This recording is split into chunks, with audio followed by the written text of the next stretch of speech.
Hi, we are Grigori Gharveyn. This is episode 2 of part 1 of our current project, Our Future History, How the Earth Made Peace. Part 1, Cultural Defense Mechanisms, Episode 2. We are considering several classes of damages that resulted from mimetic agents designed to sell automobiles. In the case of damage to the target audience's psyche, the target population under study had a demographic favoring mostly white middle-class males in the USA.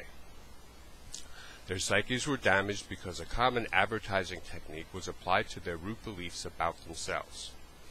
These commercials implied that their social status would suffer if they did not purchase the advertiser's product. In addition, the target population's sexual or gender identity was challenged. It was implied that owning the advertised car was required for women to see them as potent and desirable. Other challenges to their core identity structures may also have been applied. With regard to minority groups damaged, one group was certainly women. Women were portrayed in potentially degrading manners as marginalized sex objects who were expected to be spiritually shallow or materialistic. This was also an effective instruction for women to condition themselves to perceive themselves in this manner and to play along with the advertiser's game by valuing their choices in men by how expensive or trendy their cars were. Another damaged minority group were the poor. Any poor man seeing the rich guys getting the girls because they could afford the fanciest cars was prone to condition themselves to envy, and to condition themselves to devalue themselves, including devaluing their people and their heritage for having become financially disenfranchised, a condition which was then beyond their control to challenge or change in many circumstances. There may be other minority group damages. Environmental damages fell into local, regional, and global scale groups. On the local level, cars pollute both the physical environment and people's psychic well-being. Aside from waste gas emissions, there are the noise and danger. Traffic noise upsets people. The threat of accidentally being mown down as a pedestrian is a very real possibility. On a more insidious level, the luxury environments typically present in each car usually contrasted strongly with the immediate external environments of the vehicles. A sense of isolation from the world ensures the driver's pleasurable experience is enhanced at a net cost to both the social and physical environments. This isolation enhancement helps alienate the driver from other drivers and from pedestrians, who become psychologically projected outside of the driver's perceived comfort zones. This alienation mechanism makes cars more attractive to their drivers at a high social and cognitive cost. Mechanisms of self-alienation were once commonplace. They tended to reinforce one another.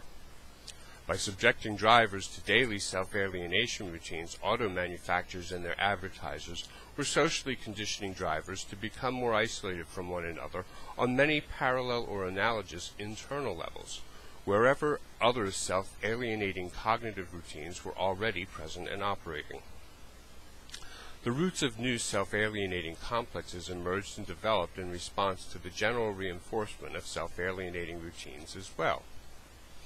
Environmental damage on a regional scale included traffic fatalities, traffic congestion, concentrated exhausts called smog, and road rage, as well as damage to habitats and wildlife.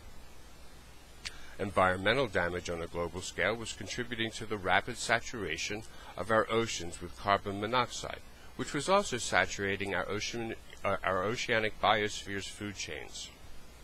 A side effect of oceanic carbon saturation and agricultural runoff nitrates was the increased acidification of our oceans, which was expected to directly lead to the extinction of 90% of the oceanic biosphere, triggering a failure of the atmospheric oceanic carbon cycle.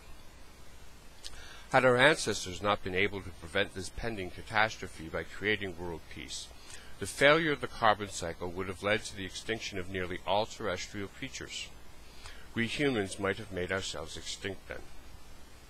Fortunately, we were able to decode the most offensive cognitive defense mechanisms and learn both their neuroorganic and logical structures, as well as their biophysiological and conditioned behavior responses. Simple meditation exercises proved effective to disrupt the reactive responses of our old cultural defense mechanisms in order to excite the emergence of higher functioning cognitive structures that more successfully mediated their root reactive condition responses. Such higher cognitive functions evolved into umbrella cognitive agencies. Umbrella cognitive agencies and their dependent agents were able to identify reactive root cognitive algorithms belonging to different mimetic agents that were analogous to their own mediated reactive root cognitive agents. Our evolving umbrella agencies learned to adapt themselves to mediate each newly identified malign reactive root algorithm they encountered. These advancements in cognitive evolution are part of the development of what may commonly be considered to be human higher consciousness or enlightened self-awareness. Rather than individually retrain every potentially hostile mimetic agent hosted by each human could learn an adaptive cognitive overlay, an umbrella agency, to help them mediate their self-destructive programming and reactive conditioning, regardless of the cultural source of the malign memes holding each person hostage to themselves. Today, each person is trained to understand how their minds work, as well as how their emotions work, and how to keep their hearts and minds in balance. Our ancestors often lacked effective training in these skills. These skills make each person more independent, more responsible, more actively engaged in living their lives to the highest of their individual human potentials. These skills may be taught in context to any cultural paradigm or social infrastructure. Some paradigms and infrastructures may be more difficult than others to successfully communicate these skills within. However, all people are capable of learning these skills, regardless of resistance from their social or cultural environments or the social conditioning of their mimetic agencies and agents.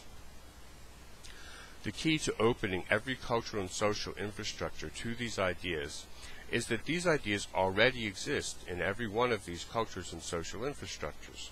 It is simply that how they are understood and discussed may often have very precise, often seemingly exclusive nomenclature or other culturally dependent iconic linguistic cognitive elements socially programmed into their hosted mimetic agencies and their mimetic agencies' dependent mimetic agents that communicate and compete poorly outside their native hosts' habitats.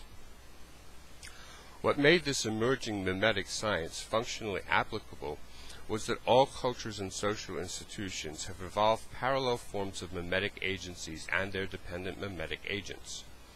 Parallel agents compete culturally. Parallel agents appear to differ in surface appearance, their skins, the specific details of how they are coded or culturally expressed. However, parallel agents always share virtually identical common purposes. An example of such a parallel agent is the Abrahamic instruction, "Thou shalt not kill." This instruction appears in most, if not all, religions in some form or other. Each different expression of this rule parallels the same basic instruction in every other religion subscribing to this law.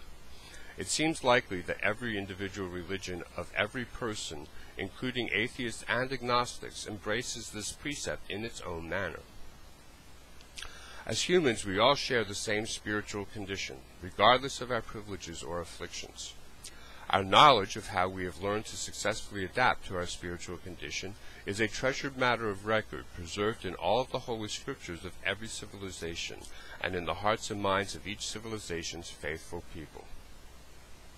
It is our shared spiritual condition which becomes the key to unlocking our unity, our collective identity as a race of beings occupying planet Earth. Our diversity ensures we can maintain the cultural messages of spiritual truth we are each most familiar with, messages we trust above all others in a crisis.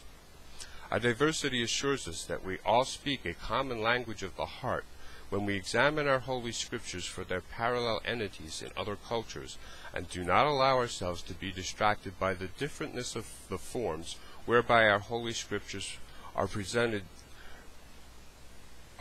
our own higher spiritual realities to us. The diversity we treasure today unites us, but not long ago, our precious diversity divided us. We were only able to change this balance by learning to mediate our reactive cognitive social conditioning with higher level cognitive functions. Our ancestors' evolving enlightenment helped them learn to disarm their cultural defense mechanisms to enable them to create world peace. We, our ancestors' children, are the prosperous branch of their hard work to nurture the human tree of life to help it grow more sturdy and enduring. Namaste.